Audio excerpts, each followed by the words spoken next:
Di tengah jalan, gue dengar ada suara kayak tonjokan dari peti mati tuh bang, dari dalam. Mungkin 2-3 kali lah kayak gitu, kayak ada yang berontak lah gitu. Ada benda yang mukul dari dalam. Dek dek dek gitu.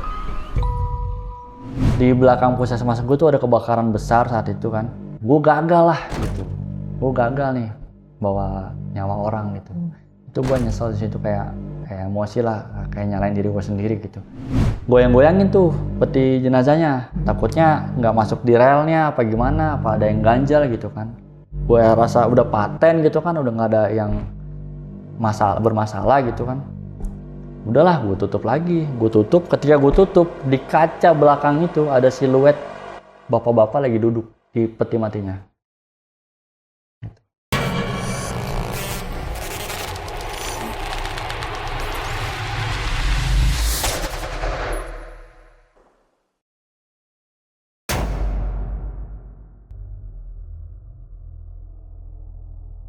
Assalamualaikum warahmatullahi wabarakatuh. Selamat datang di Narasi Misteri sama gue Randy Mulya.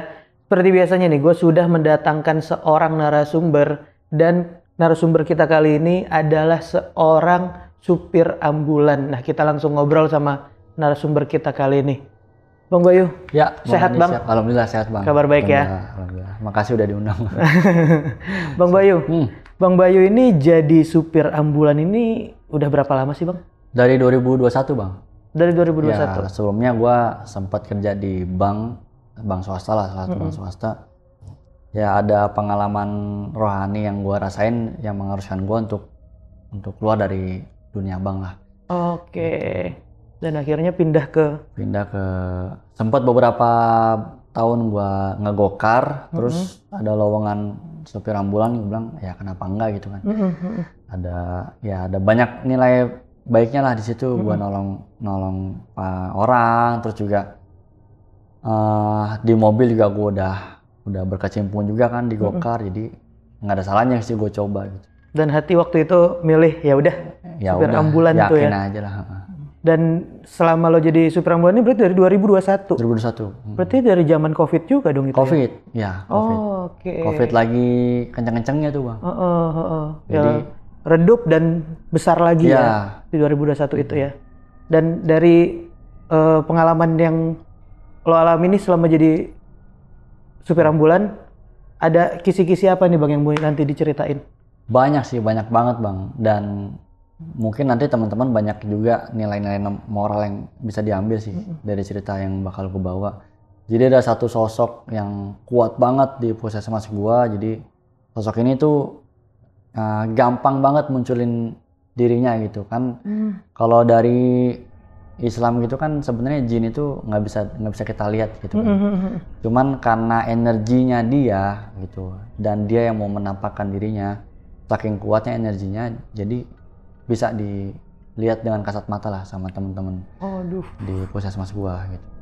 Dan termasuk kejadian-kejadian janggal di saat lo lagi bawa ambulan dan lain-lain ya, bertugas ya? Ya, menyerupai macam-macam sih. Barang pindah dengan sendirinya, terus kayak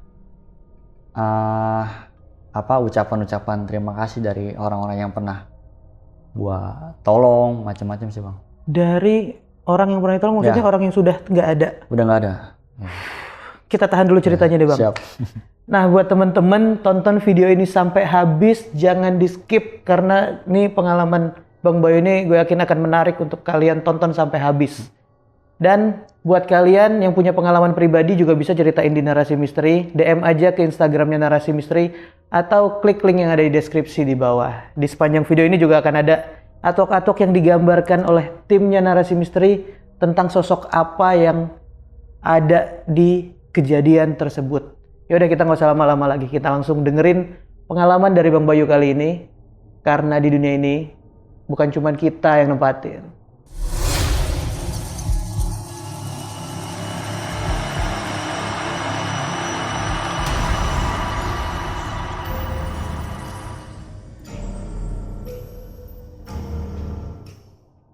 Bang Bayu, kejadiannya gimana nih awalnya? Jadi kan di puskesmas gue ini kerjanya 24 jam Bang ya. Gue tuh masuk kadang di shift malam gitu. Nah shift malam itu dari jam 4 sore sampai setengah 8 pagi. Jadi gue nginep tuh Bang di puskesmas. Oke. Nah, satu malam itu pernah sekitar jam 12 jam 1 lah. Gue ada rujukan ibu hamil ke rumah sakit swasta lah di dekat sekitaran puskesmas gue.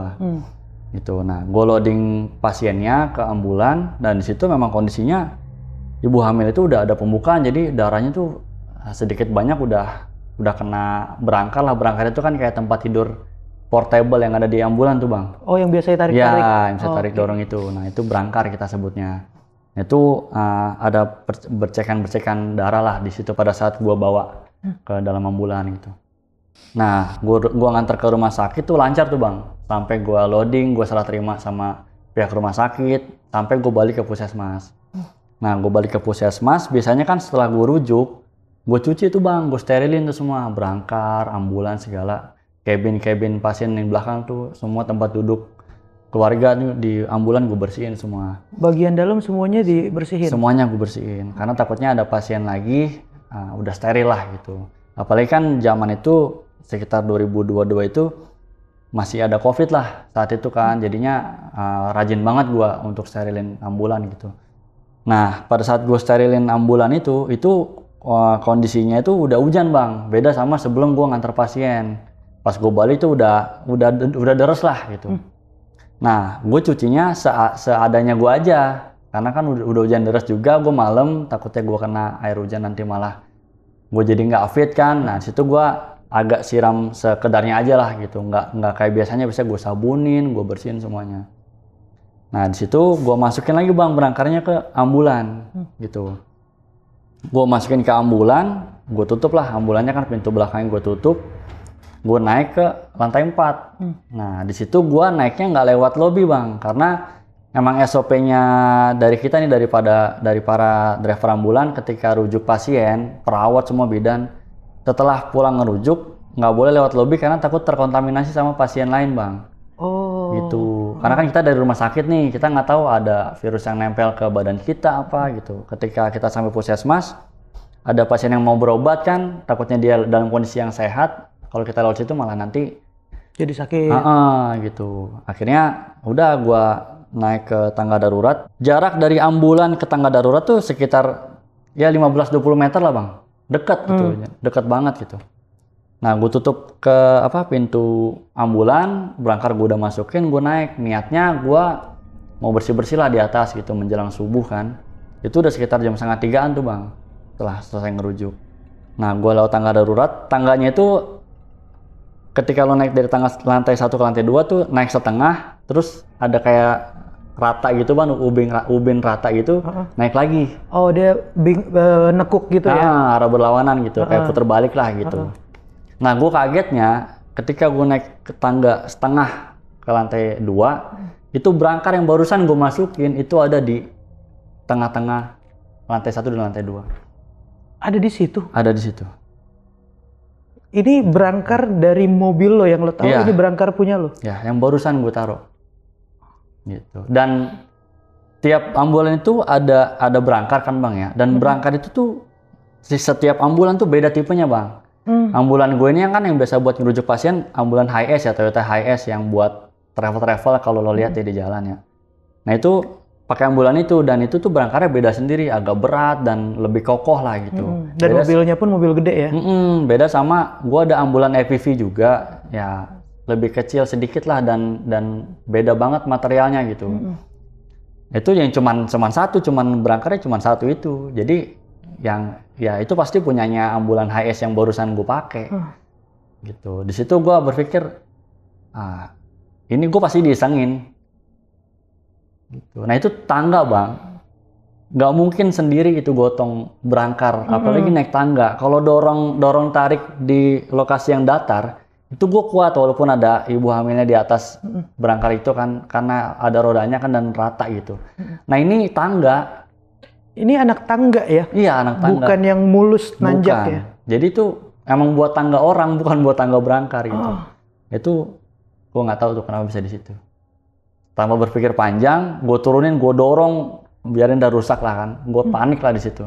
Ini gue pasti disengin. Gue tarik ke bawah, gue dorong ke ambulan, gue masukin lagi. Itu ambulan gue kosong berangkarnya. Jadi ya itu berangkar gue. Berarti ada yang ngeluarin dan ada yang bawa ke situ, Ya. padahal jaraknya juga nggak jauh, Ya. nggak lama waktunya. Iya. Gue jalan kaki dari ambulan ke tangga darurat tuh paling cuma 10 detik lah, nggak nyampe 10 detik lah. Itu udah pasti ada yang jahilin, nggak mungkin. Gitu bang. Nah di situ gue berpikir apa nih penyebabnya, karena gue ngerasa gue kerja di situ yang nggak pernah iseng-iseng juga gitu, nggak ada yang aneh-aneh lah gitu. Di situ gue ngiranya ada satu sosok kuat banget lah di puskesmas gue gitu kan, dia sosoknya kuntilanak di lantai 3 sama lantai 4 tuh bang, dia biasa menampakkan dirinya lah gitu, isengin kayak perawat bidan pada absen, nah itu dia munculin dirinya. Terus gue di lantai 4 di aula kan gue tidur di sana, nah itu kadang gue suka diisengin. Dia munculin diri Ya, ke lu dan para pekerja Ya. di puskesmas ya. itu. Cleaning service lagi bersihin lantai, nah sering ditampakin. Kadang dengar suara-suara ketawa. Nah di situ gue berpikirnya kalau sosok mereka ini kan sama bau amis itu kan demen banget bang, gitu kan. Dan gue lihat sejarahnya si sosok ini dulu tuh dia dipelihara sama satu pegawai PNS lah, bisa gue sebut ya PNS, gue nggak sebut namanya. Ketika PNS tersebut belum pensiun dan belum meninggal, sekarang dia udah meninggal. Itu dia suka ngasih sesajen di pojok-pojok tangga. Gitu, untuk ngasih makan si sosok ini, sosok si kuntilanak ini. Aduh. Gitu.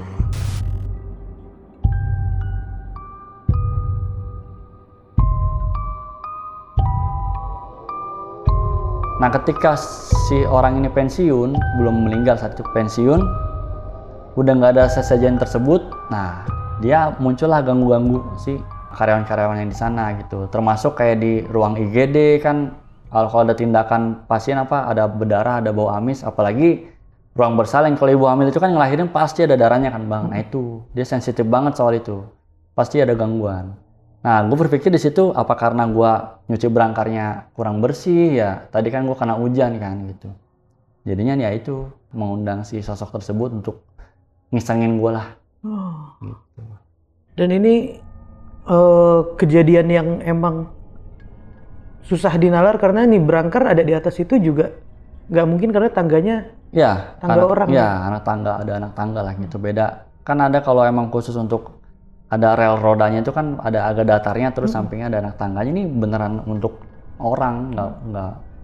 Dan sosok ini udah juga banyak ngeganggu sama Wah, sering. karyawan-karyawan di sana ya. Sering kayak menyerupai cleaning service, dokter.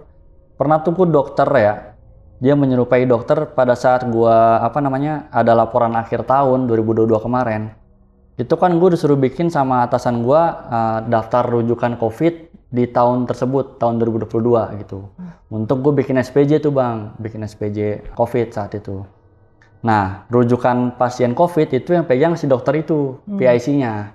Nah, maghrib-maghrib gue ke ruangan dia, masih belum pulang tuh bang, masih kayak pintunya masih kayak setengah kebuka gitulah. Gue datang ke sana, dia ngebelakangin gue. Jadi denah si ruang kerjanya itu ada tempat tempat tindakan pasien, ada kasur pasien, terus ada tirainya tuh bang. Nah dia tirai itu terbuka setengah, nggak nutup full.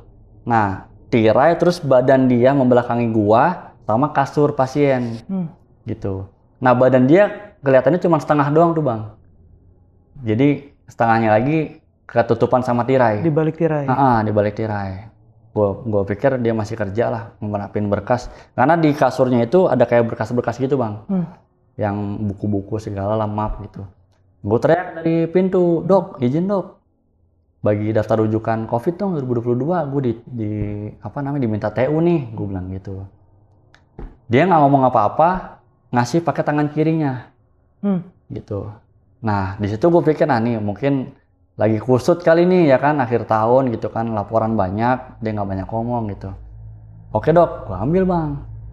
Gue ke lantai 4, makasih dok, lantai 4. Gue cek kan gue tidur lantai 4 ya, sambil laptop gue tuh udah di lantai 4 tuh, gue udah siap bikin laporan. Di lantai 4 gue cek, bukannya daftar rujukan bang, tapi daftar surat kematian 1 tahun ke belakang. Gitu. Nah di situ gue belum berpikir macam-macam. Ini apa karena dokternya salah ngasih, gue bilang gitu kan. Itu saat itu juga gue WA dia bang, dok, Nih yang benar, salah nih lo ngasih berkas. Sama dia dibaca doang bang. Dibaca, terus dia telepon gua. Langsung telepon gua. Kenapa bay? Jadi gitu. Ini lo ngasih berkas apaan? Gue bilang gitu kan. Ini gue minta rujukan, lo ngasih daftar kematian. Gue bilang gitu. Lo ngomong apaan? Tadi gitu. Kan tadi gue ke bawah, ke ruangan lo gue ngambil berkas. Gue hari ini cuti bay, lo ngomong sama siapa? Gitu. Sampai Nggak datang tuh ya ke... Dia nggak ada, hari itu dia cuti. Gue penasaran bang, gue video call dia. Gue video call di rumah, di kamar. Lo ngomong apaan sih bay? Tadi berkas. Nih gue sampai berkasnya gue tampilin. Ini yang lokasi dok, barusan gue minta sama lo, gue bilang gitu. Gue cuti bay. Apalagi gitu. Itulah menyerupai sosok kayak gitu. Ya sering kayak cleaning service lagi nyapu, gue tegur sama perawat apa nggak jawab, nggak taunya hari itu dia libur si cleaning service-nya. Terus cleaning service-nya udah pulang, udah jam berapa, dia masuk sore gitu kan. Kayak gitu sosok di proses. Dan ini ada biangnya sebelumnya ya. Nah, iya, ada itu. yang ngasih makan itu tadi ya. Nah terus setelah kejadian ini ada kejadian apa lagi sana bang? Masih pas suasana COVID sih bang. Saat itu gue jaga malam juga kan, masuk malam. Jadi gue nginep di puskes. Sekitar jam 2 malam itu ada laporan warga nih. Warga datang ke puskesmas. Dia bilang ada keluarganya, anggota keluarganya meninggal dan butuh dibikinkan surat kematian. Gitu. Nah kita kan SOP dari puskesmas itu kalau ada laporan seperti itu, kita datang dulu nih ke rumahnya nih. Gua sama perawat nih bang, datang ke rumahnya, diantar sama si pihak keluarga itu, gitu. Memastikan si jenazahnya ini meninggalnya karena apa, indikasinya apa, rekam medisnya seperti apa, gitu kan. Ada sakit apa, gitu. Kita nggak serta-merta bikin surat kematian gitu aja, gitu kan. Takutnya meninggalnya nggak wajar, nanti kita dituntut kan, seperti itu. Datanglah, gue pakai ambulan tuh sama temen gue, ngikutin si bapak ini nih yang melapor nih ke puskesmas. Dia naik motor. Nggak jauh bang dari puskesmas gue, di belakang puskesmas gue lah lokasinya gitu. Setelah gue ngikutin dia, gue berhenti di salah satu panti jompo gitulah. Di situ sepenglihatan gue di depan itu kayak ada lambang teman-teman Nasrani lah, lambang salib gitu kan. Gitu. Nah mungkin pengurusnya apa gimana, yayasannya ya memang dari teman-teman Nasrani nih yang punya gitu. Akhirnya udah gue buka pintu masuk ke dalam, gue disambut sama 4 biarawati bang. 4 biarawati itu ya pelayan si panti-panti apa namanya? Panti jompo ini. Pasien-pasien jompo ini gitu kan. Terus udah teman gue nanya di mana pasiennya gitu kan, almarhumnya di mana. Ditunjukin ke satu kamar, itu banyak bang, kamarnya kayak gue ngeliat bangunannya tuh kayak bangunan sekolah yang udah lama nggak dipakai, terus disulap jadi panti jompo gitu. Gitu kayak kelas, terus ada kayak kasur-kasur tingkat gitu kan. Jadi bangsal gitu ya. Gitu. Akhirnya udah gue diantar sama satu biarawati, yang 3-nya yang lain itu ngomong sama anaknya itu, si bapak-bapaknya itu. Ternyata yang meninggal itu si ayahnya yang ngelapor ini, keluarga yang ngelapor. Gue diantar ke satu kamar, di situ ada satu sosok kakek-kakek udah meninggal lah. Posisinya tuh celentang gitu kan, udah nggak bernyawa. Diperiksa sama teman gue, pupil matanya segala sudah dipastikan meninggal. Dikasih tahu nih biarawatinya, Bu, SOP-nya dari puskesmas, kita harus swab dulu ya Bu ya jenazahnya ya. Kalau misalkan COVID, ya kita harus proses sesuai COVID jenazahnya gitu. Nanti kita kasih tahu lah seperti apa teknisnya, kata dia gitu. Oh yaudah Pak, ngomong aja sama si keluarganya, kata dia gitu. Dipanggil lah keluarganya.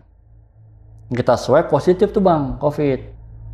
Positif COVID, mau nggak mau kan harus disaksikan kan pada saat gue nyolok. Jadi jangan sampai ada manipulasi apa gimana gitu kan. Jadi fair gitu, emang COVID gitu.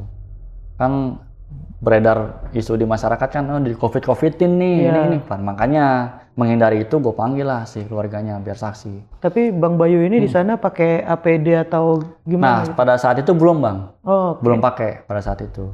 Tapi gue udah pakai handscoon sama masker double untuk antisipasi kan.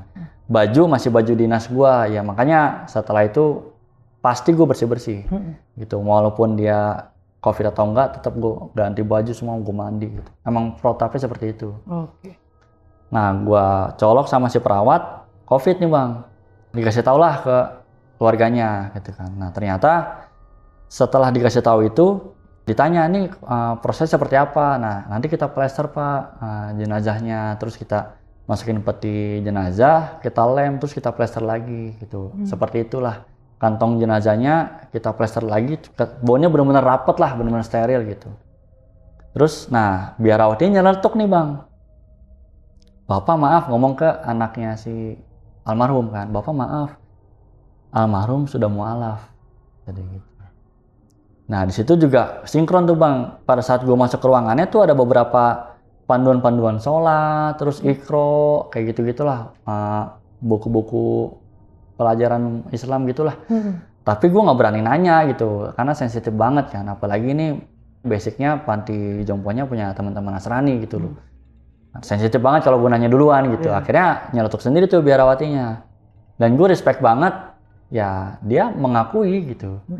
Even itu punyanya teman-teman Nasrani, ya kalau emang dia udah mualaf, ya dia mengakui gitu. Itu gue respect banget sih gitu, menghargai banget gitu. Menghormati si almarhum juga ya. Gitu. Nah, lebih respectnya lagi anaknya terima bang, gitu. Anak yang cowok ini terima gitu. Jadi di situ gue ambil kesimpulan, ya udah, Bu, apa ini saya mandiin sebisa saya. Terus saya bilang itu sebelumnya bang, ada ustadz gak di sini? Saya bilang gitu. Karena proses Islam kan panjang, ada harus dimandiin dulu, nanti disolatin segala, dikafanin gitu. Nah si biarawatinya nyeletuk, sebelumnya saya udah cari pak, sebelum bapak datang gitu, untuk antisipasi ini. Cuman di sini ada tapi takut pak karena COVID apa segala gitu. Dan agak susah juga nyari di sini karena kebanyakan di sini non muslim pak lingkungannya. Kayak gitu. Terus gue nanya ke perawat kan, teman gue, gimana nih bang gitu. Udahlah sebisanya kita aja, walau alam. Akhirnya gue wuduin tuh bang, gue lap seadanya, gue minta lap sama si biarawati kan. Alhamdulillah dia tuh nggak ada gelagat-gelagat orang kecewa gitu ya. Gue jujur bang ya, sebagai muslim, ketika ada teman gue yang berpindah keyakinan gitu dari muslim kemana lah gitu kan, sesuai pilihan dia, ada rasa kecewa pasti ada, itu manusiawi ya menurut gue gitu ya. Begitupun teman-teman Nasrani gitu. Cuman dia nggak menunjukkan itu biarawatinya itu gitu. Fair lah, maksud gue itu respectnya gue di situ gitu. Sampai gue disediain ember, ini pak kalau memang butuh gitu. Keadaan itu emang ini banget gitu, khusus banget. Gue juga nyari ustadz juga nggak bisa gitu. Udah gue wuduin segala, gue plester tuh bang, gue bungkus. Gue bilang gini, Bu, kalau untuk bapak, kalau untuk COVID, kalau muslim itu ada di, aduh gue lupa deh nama pemakaman khusus COVID gitu, di daerah Rorotan. Nah itu gue lupa nama TP Rorotan. Terus kalau mau nanti saya koordinasikan sama dinas pertamanan, kan yang megang itu bang. Saya ada kontaknya. Sebentar ya pak, si bapaknya ini, anaknya ini ngomong, sebentar pak saya tanya kakak saya dulu. Telepon tuh bang.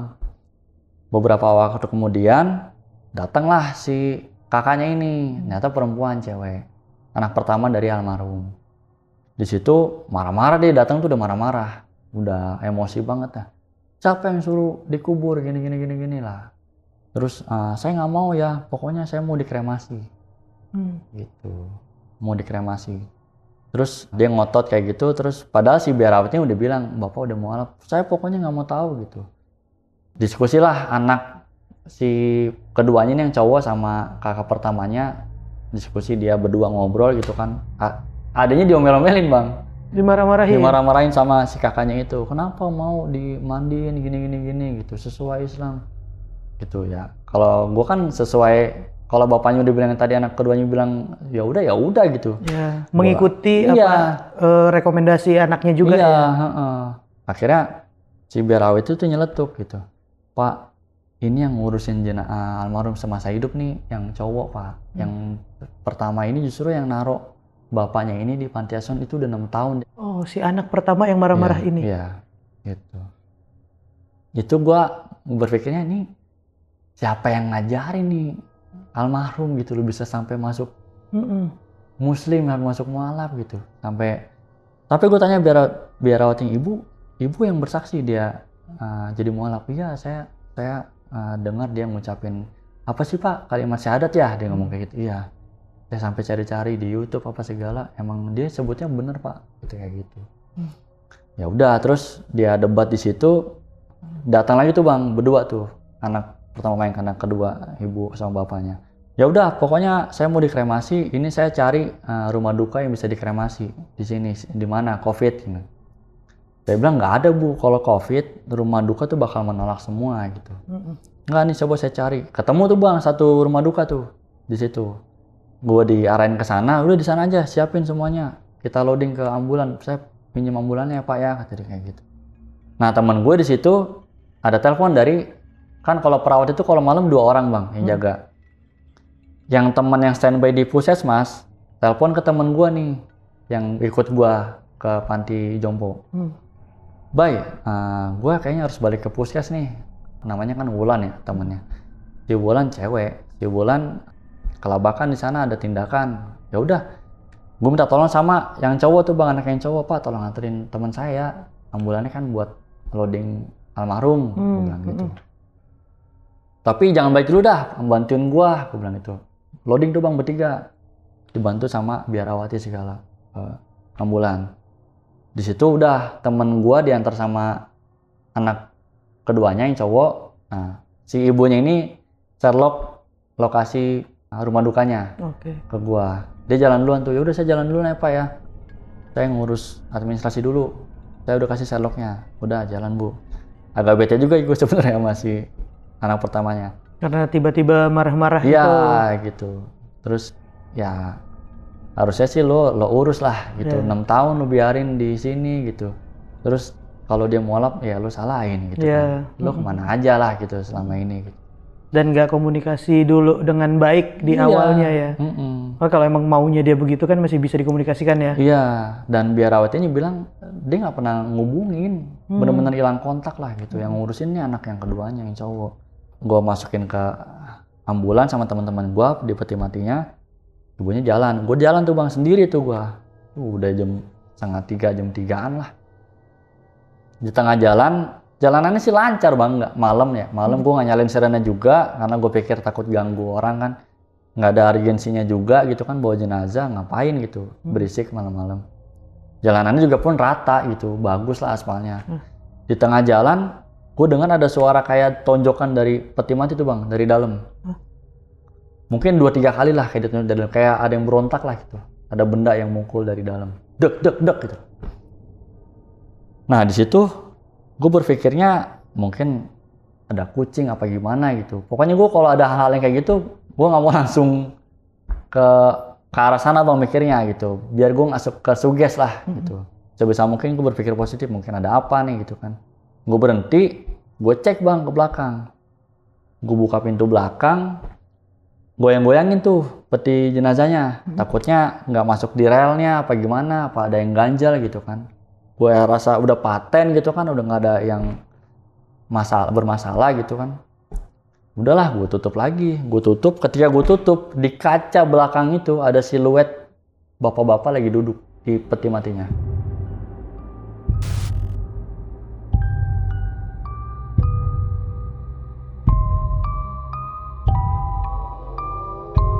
Nah, gue nggak tahu sosok apa namanya mukanya itu seperti apa karena gelap kan bang. Ada sosok dan apa ya, kayak ada suara-suara murotal gitu bang. Dari dalam ambulans? Iya, kayak kedap, gimana sih suara-suara radio tapi kedap dari dalam gitu. Gue dengarnya tuh kayak sekilas lah gitu, pelan tapi kayak gitu. Padahal gue nggak nyalain radio apa atau apa di mobil gue, kayak gitu. Dan ini ngelihatnya pun si bayangan ini dari luar kaca ya? Iya, dari luar kaca. Ngadepnya ke gua. Ngadepnya ke gua, ngadepnya. Bukan ngebelakangin. Jadi kayak ya sekilas tuh kayak ada pot apa siluet hidungnya segala tuh adalah gitu. Dan itu persis kayak almarhum. Kan gua ngurusin pada saat dia belum dimasukin ke peti mati segala. Dan wuduin juga tahu mukanya ya. Gitu. Jadi ya udahlah, gue berpikirnya udah mungkin mau ngucapin makasih atau apa gitu. Gue nggak berpikir apa-apa gitu, biasalah kayak gitu. Gue nggak terlalu gimana. Masih bisa tenang lo dengan situasi itu ya? Gini bang, karena selama gue kerja gue nggak aneh-aneh gitu. Maksudnya kalaupun dia udah almarhum gitu, ya gue istilahnya mempermudah proses pemakaman dia gitu kan. nggak ada yang merugikan itulah. Gue baik-baik aja gitu, gue ngebantu gitu. Nggak ada niat jahat lah gue sama almarhum gitu. Jadi yang gue nggak terlalu khawatir lah gitu. Udah gue jalan lagi ya, baca doa lah gitu. Emang manusiawi lah bang, takut cuman karena tadi gitu gue nggak mau tersuges terlalu jauh gitu. Apalagi dalam ambulan lo cuman berduaan sama jenazah. Ya. Jalan gue ke rumah duka tersebut, sampailah di rumah duka kan, diarahin ke belakang rumah duka gitu kan, ke lobi belakang lah, karena COVID kan gitu. Gue disambut sama satu orang karyawan dari rumah dukanya lah, tapi dia udah pakai APD semua sama kayak gue lah gitu. Mungkin udah ada sounding, ini almarhumnya COVID nih, jenazahnya COVID, jadi dia udah prepare. Gue loading sama dia berdua, turunin si peti matinya gitu kan, ditaruh di meja kayak tempat sementara gitulah, bukan ovennya ya, masih di meja gitu. Meja rumah duka yang biasa buat dikunjungin gitu ya? Tapi dia di satu ruangan khusus karena COVID bang, jadi keluarganya tuh di bagian depan gitu kan. Karyawannya itu udah persiapan tuh bang, kayak nyalain ovennya segala kayak gitu-gitulah. Terus diminta data dari si almarhum gitu kan. Bang, ini kalau peti mati gini sama ada plastik-plastik di dalam, lebur gak gitu kan? Karena setahu gua rumah duka tuh pada nggak mau terima bang kalau COVID, karena kan ada partikel virus, lakbannya, terus kantong mayat itu kan lumayan tebal tuh bang, gue bilang gitu. Terus peti matinya, lemnya nanti keganggu loh sama hasil pembakarannya, bilang gitu, debunya apa gitu kan, abunya.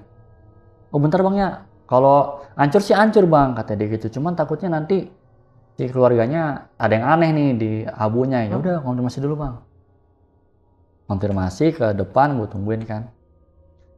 Balik lagi dia, terus nggak apa-apa bang, kata dia gitu. Dia nggak mau ambil pusing, yang penting dikremasi aja. Gitu. Oh ya udah kalau kayak gitu. Gua masukin tuh berdua tuh bang ke oven. Gue dorong ke oven. Nah, gue mundur kan. Nah, si karyawan ini, si pegawainya ini mau nutup pintu dari si mesin oven itu. Nah itu karena gue pernah kerja di bank ya, tahu berangkas bank, duit bank tuh kayak apa gitu kan. Tebelnya pintunya, bukannya bersih lagi bang, tuh udah batu. Gimana sih yang ditutupnya tuh bunyinya tuh udah beda gitu. Berat tuh? Berat banget. Terus kayak ada roda di tengahnya untuk kayak ngoncinya gitulah. Pada saat dia nutup, itu nggak tahu kenapa bang, dia kepental ke belakang, pintunya tuh kebuka kenceng. Itu dia juga kaget tuh, si pegawai tuh kaget. Jadi kayak gue ngeliatnya itu dia butuh effort bang untuk dorong gitu. Itu kayak mental sendiri dari dalam, kayak ada penolakan. Si pegawainya sok kaget gitu. Dia langsung sensitif. Bang, ini ada apa nih? Jenazahnya kenapa nih? Langsung nanya ke gue. Bang, maaf nih gue baru buka gitu. Ini jenazahnya almarhum ini udah mualaf. Cuman pihak keluarga pengennya tetap dikremasi. Kenapa begitu? Katanya, ikutin aja, harusnya ini hak jenazah lah, katanya kayak gitu. Terus abang udah apain aja gitu? Abang muslim kan? Dia nanya gitu. Alhamdulillah saya muslim gitu. Saya mama memang saya nggak ngerti, kata dia gitu. Nah di situ gue berkesimpulan dia non muslim bang gitu. Terus udah bang, saya udah sebisa mungkin, semaksimal mungkin saya proses sesuai ya, ajaran saya bilang gitu kan. Terus udah bang, tanya dulu aja bang ke depan. Jadi gini, jangan kayak gini lah, dia marah bang. Jangan kayak gini lah, kita harus hormatin haknya si almarhum, kata dia kayak gitu. Kasihan lah, kata dia gitu. Gue tanya bang ke depan, jalan tuh gue ke depan. Di situ anak pertamanya, nah anak keduanya udah datang tuh, yang abis nganter temen gue. Gue tanya, gue ngajak ngomong sih ke yang cewek kan, ke anak pertamanya. Wah ngotot dia, diomelin abis gue. Gue bilang, Bu, mohon maaf sebelumnya. Ini kan bapak mualaf. Gue langsung ditunjuk pakai, kamu jangan coba-coba intervensi saya. Ini orang tua saya, ini hak saya. Gitu. Saya mau dikremasi. Ya gue mau ngomong apa bang? Dia kan keluarga. Dia keluarganya dan gue udah semaksimal mungkin gue coba gitu. Mau gue ramein juga nanti instansi gue ke bawah-bawah, ya kan, terlalu ikut campur. Itu masalah juga gue gitu. Di situ gue berpikir tuh sembari jalan ke belakang lagi, itu gimana nih kan. Udahlah, gue ingat udah diwuduin juga kan. Udah gue jalanin rukun yang lainnya kan untuk proses pengurusan jenazah sesuai Islam. Gue bilang ke pegawainya yang nungguin di belakang, bang, izinnya gue sholatin dulu deh. Mungkin nih ngeganjel karena ini kali, gue bilang gitu kan. Ya udah bang, silakan aja, saya nggak ngerti gitu. Saya menghormati lah. Itu respect juga gue sama dia, gitu loh. Ya fair lah dia mengakui dia mualaf, even udah jadi jenazah gitu kan. Menerima dan menghormati tata caranya ya. Ya udah bang ya, saya tinggal ya abang. Ini aja sesuai ajaran abang. Itu gua ngomong bang sama si jenazahnya. Petinya gua buka, gua ngomong sama jenazahnya, bapak gini mohon maaf saya udah coba lakukan yang saya bisa lah gitu.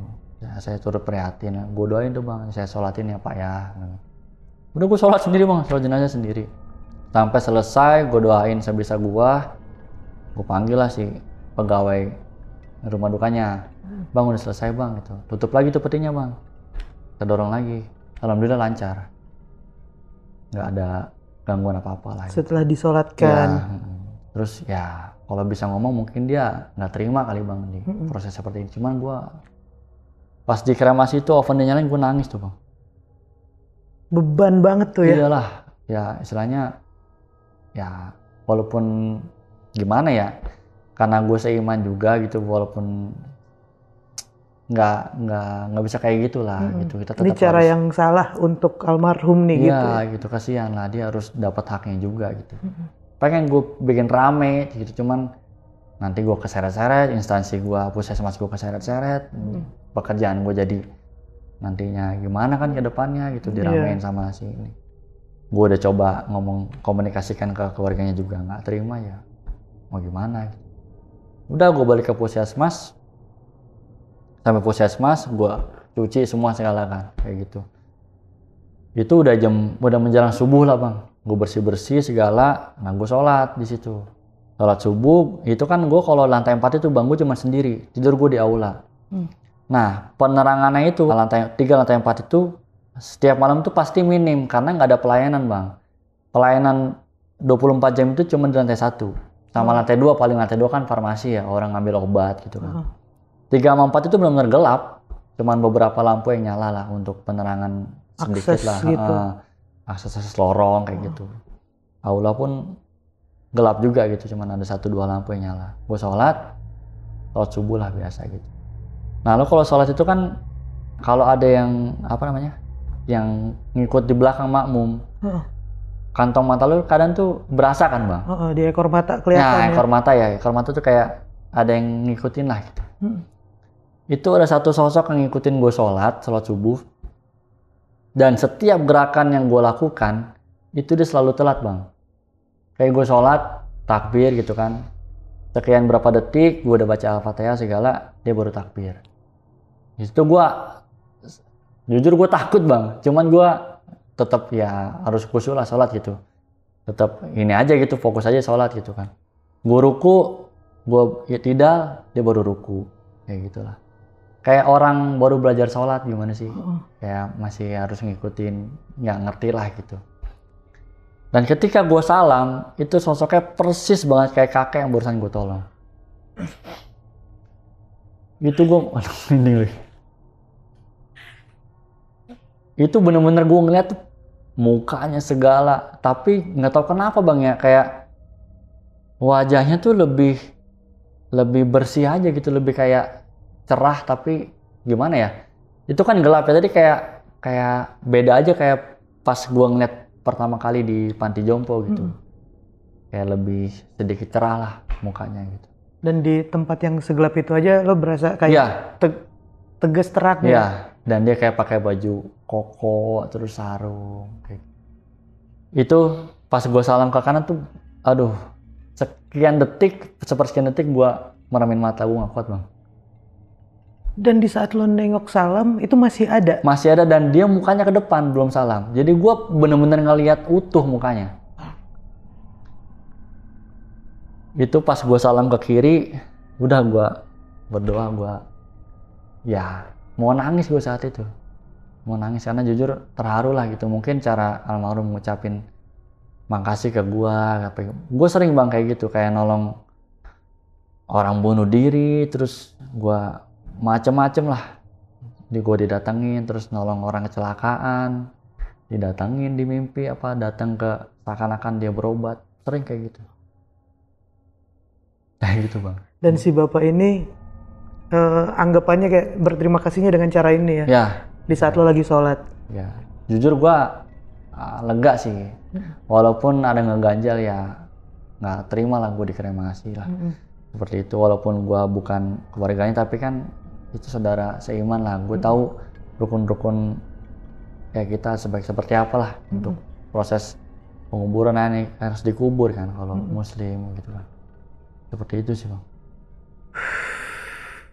Dan yang salah satu bikin beratnya karena yang menentang untuk sesuai ajaran si almarhum ini keluarganya sendiri ya. Ya konfliknya di situ. Satu sisi gua menang karena ya kan harus ikut haknya dari si inilah hak dari si almarhum gitu untuk ikut agama yang dia pilih gitu kan.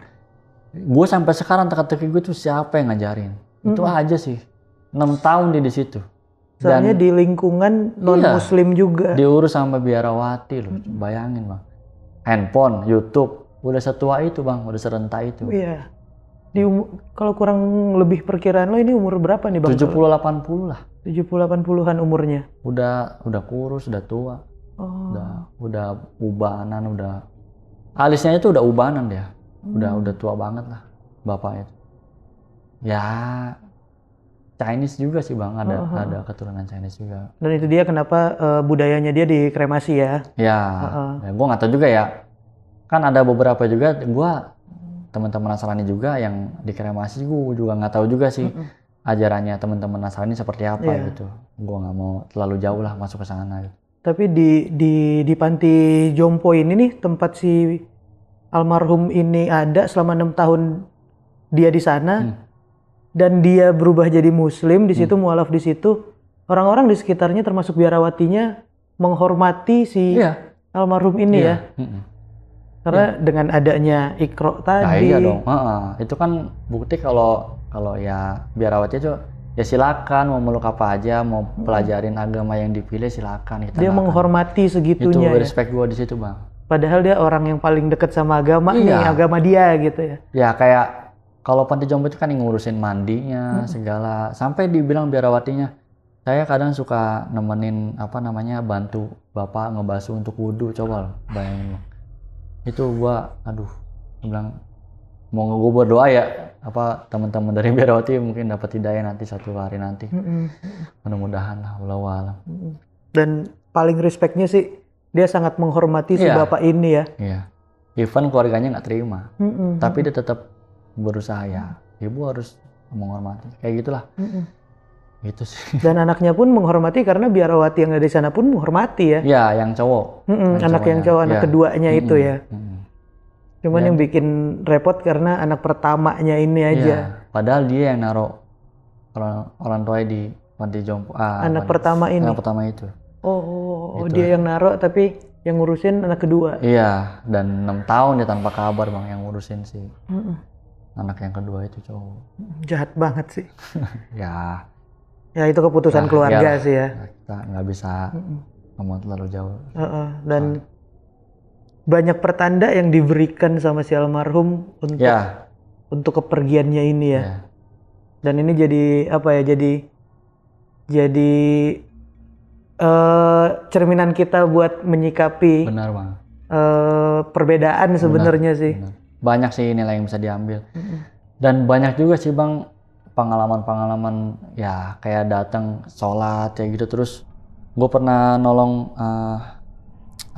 korban kebakaran nenek-nenek juga.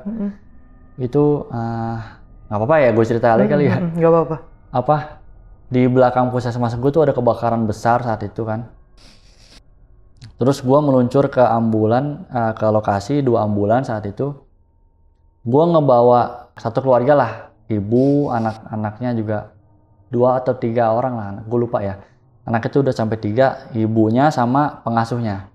Itu masih pakai pakaian SD bang, pakaian sekolah, mungkin dia baru pulang sekolah kali ya. Udah pada cemong mukanya, gue ada fotonya, ada dokumentasinya. Ketika anak itu di ambulan gue urusin kan sama perawat. Nah temen gue bawa satu pasien yang udah gawat karena ketika nyampe lokasi tuh udah kayak warga tuh udah kayak nungguin ambulan, terus udah kayak gotong si korban itulah gitu. Di loading lah ke masing-masing ambulan, gue ke puskesmas. Di situ ditanganin lah sama teman-teman perawat dokter yang ada di puskesmas kan. Terus gue pastikan udah kondusif, gue ke toilet tuh bang. Gue ke toilet, gue bersih-bersih. Temen gue juga samping-sampingan tuh gue ke toilet kan ada 2 kan. Di situ satpam ngomong, "Bay, dirujuk pasien," katanya yang tadi lo bawa. Terus di situ gue mikir, "Iya bang," gue jawab gitu kan. Gue mikir, tadi kayaknya anaknya udah baik-baik aja gitu kan. Ibunya juga udah kondusif, cuman kayak shock biasa aja gitu, nggak ada luka bakar apa segala. Aman lah gitu, cuman cemong aja. Terus gue teriak tuh ke WC sebelah, "Bang, lo yang bawa apa gua?" Karena gue masih junior ya, dia nggak jawab tuh. Ya udahlah gue aja, menyadar diri kan. Gue ke ruang IGD. Ketika gue ke ruangan IGD, itu pasien tuh udah nggak ada bang. Gue lihat ke tirai sebelah udah nggak ada. Lah mana pasiennya? Gue nanya ke dokter kan. "Udah bang, udah ke ambulan lo, udah siap." Gue ke depan lagi tuh bang. Gue ke depan, perawat tuh udah di belakang tuh bang sama pasiennya. Di situ gue nggak ngelihat pasiennya. Pokoknya gue udah ke ruang kemudi kan, ke ruang sopir. Si perawat lagi 2 orang lagi kayak masang-masang alat detak jantung segala, udah sibuk sendirilah. Lagi tindakan lah lagi ya. tindakan. Ditutup lah pintu sama si security. "Ayo bay, kita ke rujuk-rujuk," kata dia gitu. Ke rumah sakit rujukan. Nah, ada 2 rumah sakit bang. Yang pertama rumah sakit A gue sebutnya ya. Rumah sakit A itu deket banget sama puskesmas gua. Tapi kecil rumah sakitnya. Rumah sakit B agak jauh, tapinya rumah sakitnya cukup besar lah. Gitu. Kata teman gue nih perawat, gue nanya, "Bang, ini kemana nih?" "Rumah sakit B aja. Ini udah gawat banget nih, udah kode merah." Kode merah tuh udah paling darurat. Pasiennya tuh udah darurat banget, udah istilahnya udah di ujung lah gitu. Kritis. Udah kritis banget. Oke siap. Nah, ketika gue mau lewatin rumah sakit A, si perawat gedor-gedor bang ke gua. Ke jendela itu kan pemisah. "Bang, udah ke rumah sakit aja nih, udah gak ketolong nih." Gue belokin tuh bang langsung. Gue belokin, nah itu di halaman IGD aja, belum gue masukin ke ruangan rumah sakit, si perawat udah nyuruh gue ke ruangan belakang. "Bay, tolong senterin." Nah itu gue pertama kalinya ngelihat sosok korban itu. Ibu-ibu udah ngap-ngapan gitu bang, nenek-nenek. Gue suruh megangin senter kan, dia kayak ngecek pupil matanya, terus lidahnya segala. Sampai temen gue yang satunya detak jantung, pokoknya ya gue gak ngerti bahasa medisnya apa ya. Dipastikan meninggal di situ, udah meninggal, tapi tetap dibawa ke IGD bang. IGD dari rumah sakit itu. Ya mungkin dia alatnya ada lebih lengkap lah. Udah di situ gue sama perawat bengong kan, gitu kan udah dipindahin. Karena gini bang, kegagalan utamanya seorang sopir ambulan, ketika lo rujuk pasien tuh meninggal bang. Di jalan.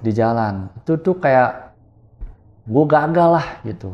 Gue gagal nih bawa nyawa orang gitu. Itu gue nyesel di situ, kayak emosi lah, kayak nyalain diri gue sendiri gitu. Walaupun ya memang mungkin udah umurnya dari ibunya juga gitu kan.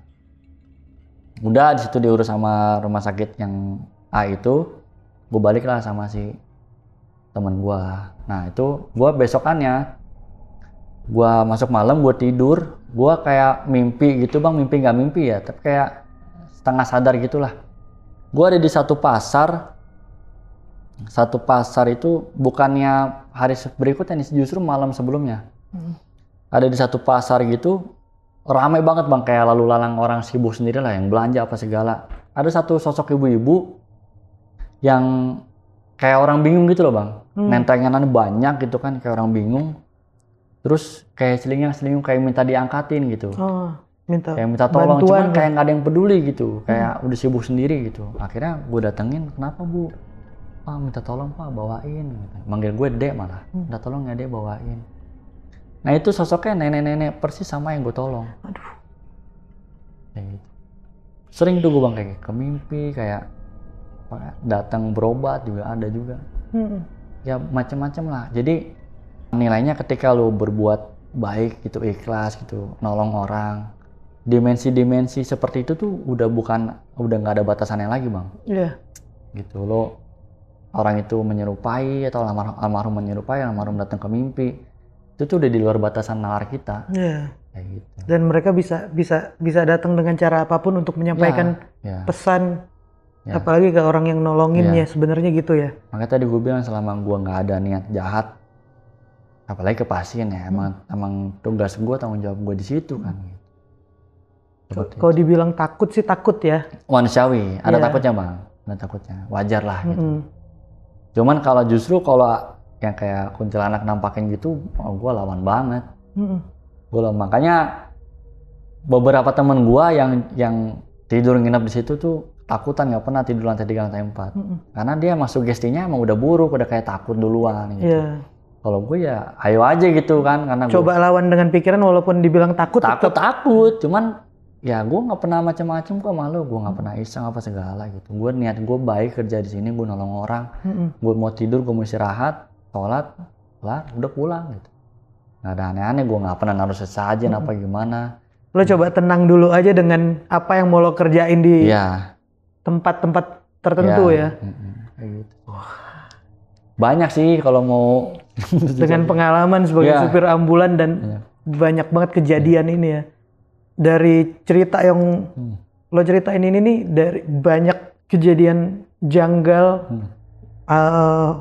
mistisnya, horornya, tapi dengan pesan-pesan yang itu buat gue luar biasa sih, dari saling menghormatinya tadi, dan ternyata nggak segampang itu jadi supir ambulan ya. Iya bang. Banyak beban moral, mental juga lah. Itulah, psikologi juga keganggu bang, sumpah. Gua ada anak bini juga kan di rumah. Gua kalau nemu yang aneh-aneh, gua nolong korban kecelakaan yang istilahnya maaf ya, tangannya putus apa segala, terus bagian tubuhnya harus gue evakuasi, organ bagian dalam kayak korban kecelakaan kelindes apa. Itu kan gue kebawa mentalnya, dan nggak secepat itu gue balik normal kerja. Gitu. Gue butuh. Tapi itu udah bagian dari tanggung jawab ya. Butuh recovery mental lah gitu, kayak gitulah. Waduh. Nah teman-teman, kalian bisa tulis di kolom komentar nih gimana pengalaman yang dialamin sama Bang Bayu kali ini. Kalian juga bisa share ke teman-teman yang lain tentang pengalaman yang diceritakan tadi. Dan Bang Bayu ada Instagram kah yang mungkin bisa di-share buat teman-teman? Oh ya, ada. Apa tuh? @bayup14. Nah, nanti ada di bawah, kalian juga bisa kunjungin Instagramnya Bang Bayu. Dan sekali lagi, terima kasih banyak ya Bang. Udah mau cerita pengalaman yang satu ini di Narasi Misteri. Sehat terus buat Bang Bayu dan keluarga dan rekan-rekan supir ambulan dan puskesmas di sana ya. Makasih Mas, siap. Nah, buat teman-teman yang punya pengalaman pribadi, kalian juga bisa ceritain di Narasi Misteri. Tinggal DM aja ke Instagramnya Narasi Misteri atau klik link yang ada di deskripsi di bawah. Dan terima kasih yang sudah nonton sampai habis. Terus support channel Narasi Misteri. Jangan lupa nyalain lonceng notifikasinya biar dapat updatean terbaru dari Narasi Misteri. Kalau gitu, gue Randy Mulya pamit, mewakili Bang Bayu pamit. Karena di dunia ini bukan cuma kita yang nempatin,